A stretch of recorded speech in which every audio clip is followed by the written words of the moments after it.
এই সমন্বয় বৈঠকে আজ উপস্থিত রয়েছেন নবান্ন সভাঘরে মাননীয় মুখ্যমন্ত্রী পশ্চিমবঙ্গ সরকার শ্রী শুভেন্দু অধিকারী, রয়েছেন মাননীয় রাষ্ট্রমন্ত্রী তথ্য ও সংস্কৃতি বিভাগ ও পর্যটন বিভাগ শ্রীমতী পূর্ণিমা চক্রবর্তী, রয়েছেন আমাদের সঙ্গে পশ্চিমবঙ্গ সরকারের মুখ্য সচিব শ্রী মনোজ কুমার আগরওয়াল, রয়েছেন মাননীয় মুখ্যমন্ত্রীর দপ্তরের প্রধান উপদেষ্টা ডক্টর সুব্রত গুপ্ত, রয়েছেন আমাদের সঙ্গে অন্যান্য অতিথিবৃন্দ, রয়েছেন ডিজি পশ্চিমবঙ্গ শ্রী সিদ্ধনাথ গুপ্তা, রয়েছেন কমিশনার পুলিশ কলকাতা শ্রী অজয় নন্দা, রয়েছেন আমাদের সঙ্গে সচিব তথ্য ও সংস্কৃতি বিভাগ ডক্টর সৌমিত্র মোহন, রয়েছেন কমিশনার কেএমসি শ্রীমতী স্মিতা পান্ডে এবং এই নবান্ন সভাঘরে উপস্থিত আছে কলকাতা, হাওড়া, দক্ষিণ 24 পরগনা জেলার ঐতিহ্যবাহী রথযাত্রা আয়োজনকারী সংস্থাগুলি এবং ভার্চুয়ালি যুক্ত রয়েছেন গোটা পশ্চিমবঙ্গের রথযাত্রা কমিটিগুলি।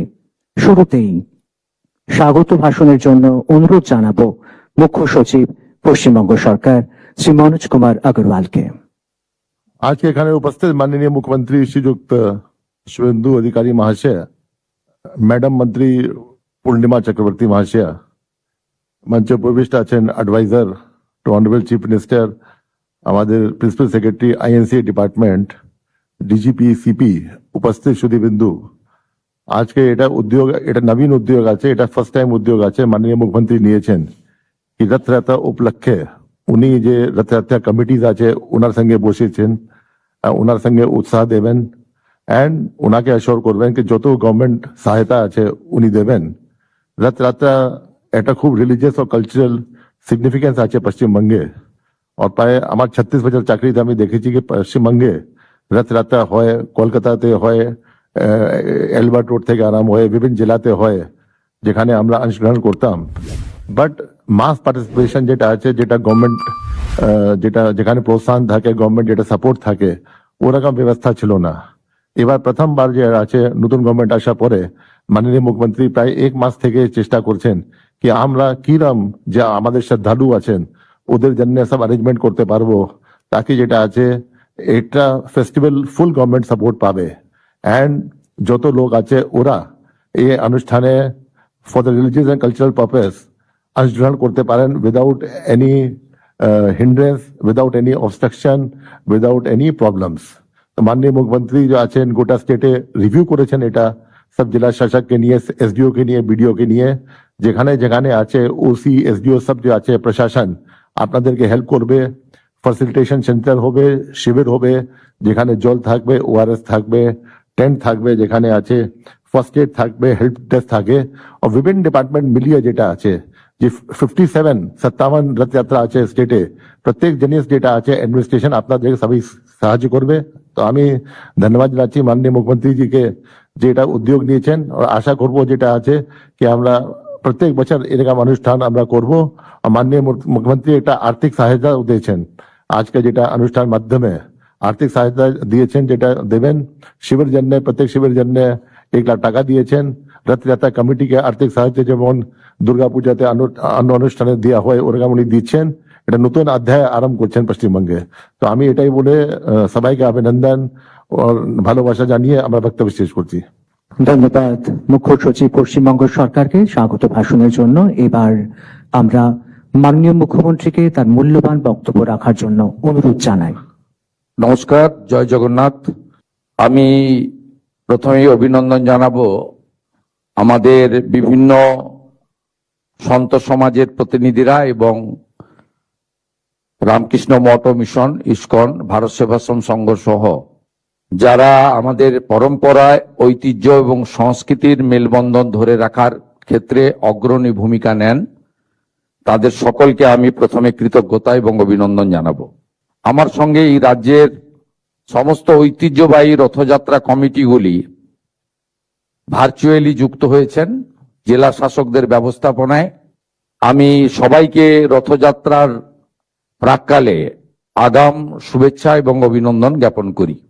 মাননীয় রাষ্ট্রমন্ত্রী তথ্য সংস্কৃতি দপ্তর এবং ট্যুরিজম ডিপার্টমেন্ট শ্রীমতী পূর্ণিমা চক্রবর্তী মহোদয়া আছেন, মাননীয় মুখ্য সচিব শ্রী মনোজ আগরওয়াল মহোদয় সহ আধিকারিক বৃন্দ রয়েছেন, পুলিশ আধিকারিকরা রয়েছেন, আমাদের আয়োজক দপ্তর তথ্য সংস্কৃতি দপ্তরের প্রধান সচিব সৌমিত্র মোহন সহ তার দপ্তরের জেলা এবং রাজ্যের আধিকারিক বৃন্দ রয়েছেন, জেলা শাসকরা রয়েছেন। আমি প্রত্যেককে অভিনন্দন এবং ভার্চুয়ালি যে সমস্ত বিধায়করা যুক্ত হয়েছেন তাদেরকেও আমার পক্ষ থেকে আন্তরিক শুভেচ্ছা জানিয়ে দু চারটি কথা বলবো। আমাদের মাননীয় প্রধানমন্ত্রী নরেন্দ্র মোদীজি সব সময় বলেন বিকাশ ভি হোগা বিরাসত ভি হোগা, অর্থাৎ আমাদের যে উন্নয়ন একটি চলমান প্রক্রিয়া, কিন্তু আমাদের সংস্কৃতি এবং ঐতিহ্য, এই ঐতিহ্যকে ধরে রাখা, তাকে এগিয়ে নিয়ে যাওয়া, এটাও সরকারের কর্তব্যের মধ্যে পড়ে। স্বাভাবিকভাবে এই পশ্চিমবঙ্গ শুধুমাত্র সাংস্কৃতিক রাজধানী ভারতবর্ষের একটা সময় ছিল তা নয়, পশ্চিমবঙ্গ আধ্যাত্মিক আন্দোলনের একটি বড় ভূমি। এখানেই ঠাকুর শ্রী শ্রী রামকৃষ্ণ দেব সহ প্রভু শ্রী চৈতন্য দেব, তারা এখানে আধ্যাত্মিক আন্দোলনের সূচনা করেছেন। এই ভূমিতে স্বামী প্রণবানন্দ থেকে স্বামী বিবেকানন্দ, জগৎজননী মা শারদামণি থেকে রানী রাসমণি, এদের এই পুণ্যভূমি, এই ভূমিতে আমাদের ঐতিহ্য, সংস্কৃতি এবং আধ্যাত্মিকতার মেলবন্ধনের একটি অন্য বড় উৎসব হলো রথযাত্রা। এই রথযাত্রাকে কেন্দ্র করে এমন এমন উৎসব এই রাজ্যে রয়েছে 50-100 বছর নয়, শত শত বছরের পুরনো। মহিষাদলের রথযাত্রা বলুন, মাহেশের রথযাত্রা বলুন, এমন অনেক রথযাত্রা রয়েছে, কোচবিহার থেকে কাকদ্বীপ, দার্জিলিং থেকে দীঘা, যারা আমাদের ঐতিহ্য, পরম্পরা, আধ্যাত্মিকতা এবং আনন্দের মিলন ক্ষেত্রের রূপ নেয়। এতদিন সরকারি স্তরে এই রথযাত্রাগুলিতে কয়েকজন ট্রাফিক পুলিশ পাঠিয়েই সরকার তার দায়িত্ব শেষ করতেন, কিন্তু বর্তমান সরকার মাননীয় প্রধানমন্ত্রীর যে স্লোগান উন্নয়ন এবং ঐতিহ্য, দুটোকে সামনে রেখে এগোতে চায়।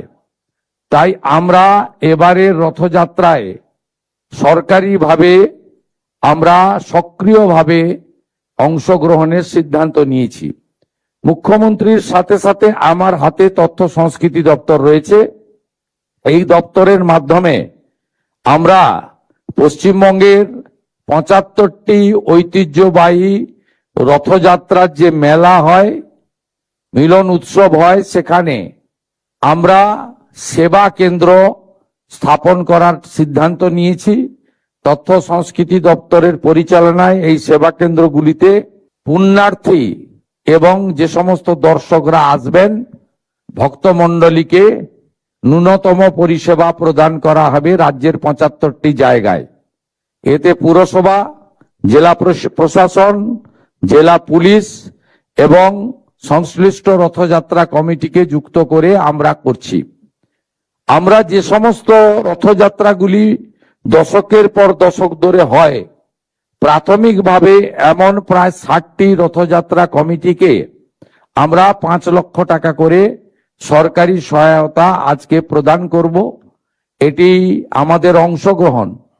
এক্ষেত্রে প্রথম বছর তালিকা তৈরিতে কোনো যদি ত্রুটি থেকে থাকে আপনারা ক্ষমা সুন্দর দৃষ্টিতে দেখবেন।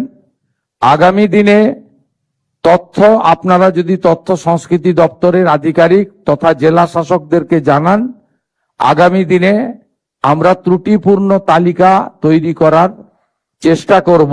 কিন্তু এটি একটি শুরু, এটা অনেক দূর যাবে। আজকে যে বৃক্ষটি রোপিত হলো রথযাত্রাকে কেন্দ্র করে, আগামী দিনে সেটা ময়ূরীয় পরিণত হবে। এটাকে একটি ঐতিহ্য এবং উৎসবে আমরা পরিণত করার চেষ্টা করব ধীরে ধীরে। আপনাদের আমি যে সমস্ত ঐতিহ্যবাহী রথযাত্রা কমিটি আজকে সরকারের এই সামান্য যোগদানে কিছুটা উপকৃত হলেন, তাদেরকে আমি বলবো যে পুরনো ঐতিহ্যবাহী রথগুলো রক্ষণাবেক্ষণ সংস্কারের প্রয়োজন রয়েছে। সেই কাজে আপনারা এই সামান্য অর্থ ব্যয় করবেন, এটা আমি আশা করব। অনেক জায়গায় বিশেষ করে কাঠের নির্মিত রথগুলিতে সংরক্ষণের প্রয়োজন রয়েছে। আমি দুটি একটি জায়গা থেকে খবর পাই, অতএব সেটাতে আপনারা করবেন। ভবিষ্যতেও সরকার এই ক্ষেত্রে তার হস্ত প্রসারিত করবে। এবারের বাজেটে আমরা তীর্থক্ষেত্র সার্কিট নামে একটি ব্যবস্থা রেখেছি। আমাদের ঐতিহ্যশালী মঠ মন্দির ইত্যাদি সংস্কার এবং মুর্শিদাবাদের কিরিটেশ্বরী সহ অনেকগুলি প্রাচীন মন্দির যার পুরনো ঐতিহ্য এবং ইতিহাস রয়েছে, তাদের পুনর্সংস্কার এবং হেরিটেজের আওতায় আনার ক্ষেত্রে আমরা উদ্যোগ গ্রহণ করেছি। এক্ষেত্রেও আগামী দিনে পশ্চিমবঙ্গে এই তীর্থক্ষেত্র সার্কিটের ক্ষেত্রে গুরুত্বপূর্ণ কাজ হবে আগামী 2 বছর ধরে। এর জন্য প্রাথমিকভাবে এই বর্ষে 1000 কোটি টাকা আমরা ধর্মীয় স্থানগুলিকে রক্ষণাবেক্ষণ, সংরক্ষণ, উন্নতি করার জন্য 1000 কোটি টাকা আমরা বরাদ্দ করেছি। আমরা ভারত সেবাশ্রম সংঘের হসপিটালগুলিকে আয়ুষ্মান ভারতের এনলিস্টের মধ্যে অন্তর্ভুক্ত করেছি। আমরা রামকৃষ্ণ মঠ ও মিশন পরিচালিত বিভিন্ন বিদ্যালয়, বিশ্ববিদ্যালয়, কৃষি বিদ্যালয়, তাদের যে কিছু প্রস্তাব ছিল সেই প্রস্তাব আমরা গ্রহণ করেছি। স্বামী বিবেকানন্দের যে জন্মস্থান সিমলা, সেখানেও আমরা একটি 5 কোটি টাকা কর্পাস ফান্ড তাদেরকে দেওয়ার সিদ্ধান্ত নিয়েছি।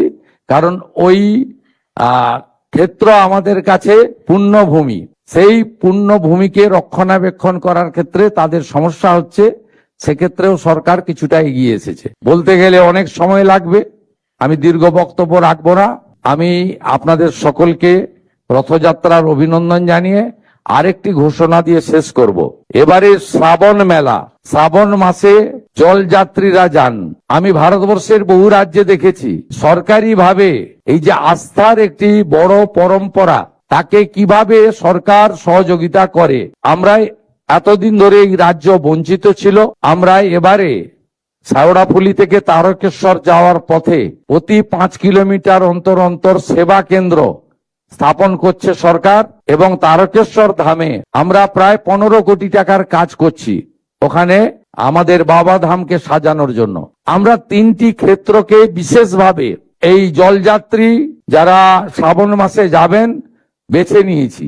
একটি জলপাইগুড়ি জলপেশ মন্দিরকে কেন্দ্র করে, একটি ভুটান সীমান্তে আমাদের জয়ন্তী এলাকাতে, আর একটি তারকেশ্বরে। এখানে শ্রাবণ মাসে পুলিশের সহায়তা ক্যাম্প, টেম্পোরারি মেডিকেল ক্যাম্প এবং তাদের রিফ্রেশমেন্টের জন্য জল, ওআরএস এবং নানা ধরনের স্বাস্থ্যসম্মত যে সহযোগিতা করা দরকার সেগুলো, এবং রেস্ট প্লেস, বিশ্রামের জায়গা। যেহেতু শেওড়াফুলি তারকেশ্বর প্রায় 30 কিলোমিটার, অত্যন্ত লম্বা পথ, আমরা সেই ব্যবস্থাও করেছি। এর বাইরেও শুনলে খুশি হবেন, আধ্যাত্মিক চেতনার এই ভূমিতে আমরা সরকারি হেলিকপ্টার থেকে যারা জলযাত্রী যাবেন শ্রাবণ মাসের প্রত্যেকটি সোমবার তাদের উপরে পুষ্পবৃষ্টি, গোলাপ বৃষ্টি করারও সিদ্ধান্ত গ্রহণ করেছি, যদি আবহাওয়া পারমিট করে। আপনাদের সকলকে অভিনন্দন জানিয়ে আগামী 14 তারিখ তারকেশ্বর ধামে আমি উপস্থিত হব। তারপরে 16 তারিখে আমি ঐতিহ্যবাহী কলকাতা রথযাত্রা ইস্কন আমাকে আমন্ত্রণ করেছে, সেখানে আমি উপস্থিত থাকব। এইটুকু বলে সকলকে অভিনন্দন জানিয়ে জয় জগন্নাথ ধ্বনির সাথে আমার কথা শেষ করলাম। মাননীয় মুখ্যমন্ত্রীকে তার বক্তব্যের জন্য ধন্যবাদ জানাই। এবার রাজ্য সরকারের তরফে আমার আরেকটা বিষয় ছেড়ে গেছি, আমাদের ফরেস্ট সেক্রেটারি, ফরেস্ট মিনিস্টার আছেন। এই ঐতিহ্যশালী রথযাত্রা যেখানে হবে, আপনারা যদি সাপলিং অর্থাৎ গাছের চারা বিতরণের ক্যাম্প করতে পারেন খুব সুবিধা হয়। ফরেস্ট মিনিস্টার আছেন না, ফরেস্ট সেক্রেটারি আছেন মনীষ জৈন।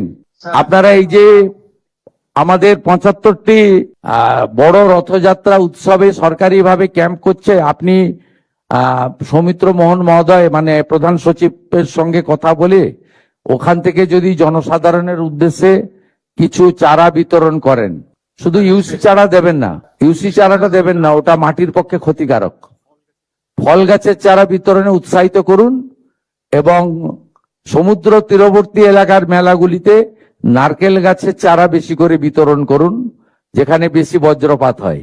নিশ্চয় স্যার। ব্যাপকভাবে করুন। আমরা তো 7,20,00,000 গাছ লাগাবো ঠিক করেছি। আগামীকাল আমাদের অরণ্য সপ্তাহ শুরু হবে। তা আমরা আমি আজকে সকালে একটা ন্যাশনাল চ্যানেলে দেখছিলাম উত্তরপ্রদেশ 26 কোটি গাছ লাগাচ্ছে। আমাদের কেন্দ্রীয় স্বরাষ্ট্র সমবায় মন্ত্রী অমিত শাহজি তার নিজের লোকসভা কেন্দ্রে 1,20,00,000 গাছ লাগাচ্ছেন। তা এত বড় রাজ্য, আমরাও এক্ষেত্রে অন্তত উত্তরপ্রদেশের সঙ্গে প্রতিযোগিতা করতে পারি। স্যার ঠিক আছে স্যার স্যার ইনফ্যাক্ট আমরা স্যার আপনাদের দেশে কাছে এইবার আমরা 7,50,00,000 গাছ লাগাবার জন্য প্ল্যানিং করে ফেলেছি স্যার। আর ইয়ারনেস আপনাকে কেন্দ্র করে স্যার 2,80,000 গাছগুলো 2,80,00,000 গাছগুলো স্যার আমরা in the mean time planning করে ফেলেছি, এরিয়াগুলো আইডেন্টিফাই করে নিয়েছি স্যার। আর এছাড়া স্যার আপনি যেটা আজকে নির্দেশ দিলেন সমুদ্র মহসেন কথা বলে 75 যেখানে হচ্ছেন সুন্দরপুরে সামনে ওখানে মানে আমাদের হর্টিকালচার ফুড ওরিয়েন্টেড কোকোনাট ভিত্তিক গাছগুলো বিল করার উদ্যোগ নিয়ে নেবো স্যার। আপনাকে আর কেএমসি কমিশনারকে আমি বিশেষভাবে বলবো, আমার ভবানীপুর বিধানসভা কেন্দ্র, সেখানে একটা বড় লক্ষ্যমাত্রা নিয়ে গাছ বিতরণের দায়িত্ব আপনাদের দুজনকে নিতে হবে। একদিন বলবেন, আমি লঞ্চিং করে দিয়ে আসবো। ধন্যবাদ মাননীয় মুখ্যমন্ত্রীকে তার বক্তব্য রাখার জন্য এবং সেই সঙ্গে এত অভিনব উদ্যোগ আমাদের মাঝে পৌঁছে দেওয়ার জন্য। এবার রাজ্য সরকারের তরফে ঐতিহ্যবাহী রথযাত্রা কমিটিগুলির হাতে আর্থিক সহায়তা প্রদান করা হবে। নবান্ন সভাঘরে এই মুহূর্তে উপস্থিত রয়েছে কলকাতা, হাওড়া এবং দক্ষিণ 24 পরগনার ঐতিহ্যবাহী রথযাত্রা আয়োজনকারী সংস্থাগুলি। তাদের হাতে তুলে দেওয়া হবে আর্থিক সহায়তা বা চেক। প্রথমেই কলকাতার বাগবাজার মহাপ্রভু মন্দির পরিচালন সমিতি, তাদের প্রতিনিধিদের এগিয়ে আসার অনুরোধ জানাই। শতাধিক প্রাচীন এই রথযাত্রা কমিটি বাগবাজার মহাপ্রভু মন্দির পরিচালন সমিতির হাতে তুলে দেওয়া হলো আর্থিক সাহায্য রাজ্য সরকারের তরফে। নবান্ন সভাঘরে চলছে রাজ্য সরকারের তরফে ঐতিহ্যবাহী রথযাত্রা কমিটিগুলির হাতে আর্থিক সহায়তা সংক্রান্ত চেক প্রদান অনুষ্ঠান। শতাধিক প্রাচীন, শতবর্ষ প্রাচীন বাগবাজার মহাপ্রভু মন্দির পরিচালন সমিতির হাতে তুলে দেওয়া হয়েছে এই চেক। এরপর ইসকন কলকাতার প্রতিনিধিদের এগিয়ে আসার জন্য অনুরোধ জানাই। তাদের হাতে তুলে দেওয়া হবে রাজ্য সরকারের তরফে 5 লক্ষ টাকার চেক। মাননীয় রাষ্ট্রমন্ত্রী এবং মাননীয় মন্ত্রী পূর্ণিমা চক্রবর্তী এবং সুমনা সরকার তুলে দিচ্ছেন এই চেক। এরপর শ্রী জগন্নাথ সেবা সমিতির প্রতিনিধিদের এগিয়ে আসার জন্য অনুরোধ জানাই। পদ্মশ্রী শ্রী কার্তিক মহারাজকে অনুরোধ জানাই এগিয়ে আসার জন্য এই চেক তাদের হাতে তুলে দেওয়ার জন্য। এরপর ভারত সেবাশ্রম সংঘ, শ্রদ্ধেয় স্বামী সুপর্ণানন্দজি মহারাজকে অনুরোধ জানাই এই চেক তিনি তুলে দেবেন ভারত সেবাশ্রম সংঘের হাতে। রাজ্য সরকারের তরফে তুলে দেওয়া হচ্ছে এই আর্থিক সহায়তা। কলকাতার পর এবার হাওড়া জেলার ইসকন রাধানগর রথযাত্রা কমিটিকে এগিয়ে আসার জন্য অনুরোধ জানাই। মুখ্য সচিব পশ্চিমবঙ্গ সরকার এই বিশেষ চেক তুলে দিচ্ছেন রাজ্য সরকারের তরফে। হাওড়া জেলার প্রতিনিধি ইসকন রাধানগর রথযাত্রা কমিটি, তুলে দেওয়া হচ্ছে চেক। হাওড়া জেলা ইসকন রাধানগর রথযাত্রা কমিটির হাতে তুলে দেওয়া হচ্ছে এই আর্থিক সহায়তা। এরপর হাওড়া জেলারই শ্রী জগন্নাথ সেনা এই ঐতিহ্যবাহী রথযাত্রা কমিটির প্রতিনিধিরা এগিয়ে আসবেন। ডিজিপি সাহেবকে অনুরোধ জানাবো এই চেক তুলে দেওয়ার জন্য। হাওড়া জেলার পর এবার দক্ষিণ 24 পরগনার ইসকন গঙ্গাসাগর বা সাগরের প্রতিনিধিদের এগিয়ে আসার জন্য অনুরোধ জানাই। প্রধান উপদেষ্টা ডক্টর সুব্রত গুপ্তকে অনুরোধ জানাই এই চেক তুলে দেওয়ার জন্য। দক্ষিণ 24 পরগনা জেলার ঐতিহ্যবাহী রথযাত্রা কমিটি ইসকন গঙ্গাসাগর। একই সঙ্গে ভার্চুয়ালি যুক্ত আছেন রাজ্যের বিভিন্ন ঐতিহ্যবাহী রথযাত্রা কমিটিগুলি। ধন্যবাদ স্যার। আমাদের যে চেক বিতরণ অনুষ্ঠান ছিল এখানে কলকাতায় নবান্ন সভাঘরে, সেটা এখন শেষ হলো। এখন আমি জেলা শাসক উদ্দেশ্যে অনুরোধ করব যে তারা জেলা থেকে যে আমাদের রথযাত্রা সমিতিগুলো বাছাই করা হয়েছে তারা চেক প্রদান করবেন। আমরা একটু ভার্চুয়ালি দেখতে পাচ্ছি। প্রথমে বীরভূম জেলা, আমরা একটু দেখতে চাই বীরভূম জেলায় তুলে দেওয়া হচ্ছে চেক ঐতিহ্যবাহী রথযাত্রা কমিটিগুলির হাতে। প্রথমে বীরভূম জেলা, আমরা বীরভূম জেলার ছবিটি দেখতে চাই। দেখা যাচ্ছে স্ক্রিনে বীরভূম জেলার ছবি। জেলা শাসকরা দিচ্ছেন, সঙ্গে অনুরোধ জানাই জেলা পুলিশ সুপার এবং মান্য বিধায়কগণ একই সঙ্গে এই চেক আপনারা তুলে দেবেন প্রতিটি জেলার ক্ষেত্রে। এই মুহূর্তে বীরভূম জেলার ছবি। মুর্শিদাবাদ জেলায় চলে যাব এবার। মুর্শিদাবাদ জেলার ছবি আমরা দেখব। সেখানেও একইভাবে আজ তুলে দেওয়া হচ্ছে আর্থিক সহায়তা। মুর্শিদাবাদ জেলার জেলা শাসক, পুলিশ সুপার এবং সেই সঙ্গে মাননীয় বিধায়কগণ এবং জনপ্রতিনিধিগণ আছেন, তারা তুলে দেবেন এই চেক।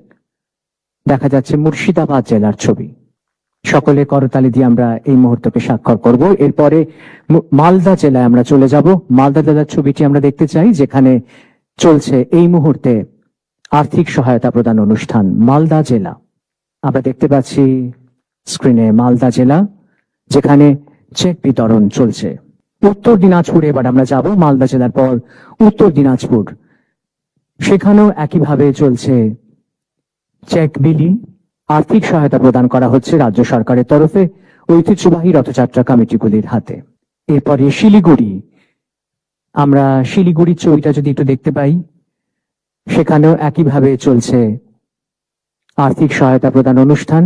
এই মুহূর্তে আমরা চলে যেতে চাইছি, সকলের সামনে আনতে চাইছি শিলিগুড়ির ছবি। এবার হুগলি জেলা, রথযাত্রার জন্য বিখ্যাত যে জেলা, হুগলি জেলার ছবি আমরা দেখব। সেখানেও শুরু হচ্ছে আর্থিক সহায়তা প্রদান অনুষ্ঠান। রথযাত্রার ঐতিহ্যবাহী কমিটিগুলির হাতে তুলে দেওয়া হচ্ছে চেক। জেলা শাসক সহ শীর্ষস্থানীয় আধিকারিক বৃন্দ, জনপ্রতিনিধিগণ রয়েছেন, তুলে দেওয়া হচ্ছে চেক। হুগলি জেলা। এরপরে পূর্ব মেদিনীপুর জেলা।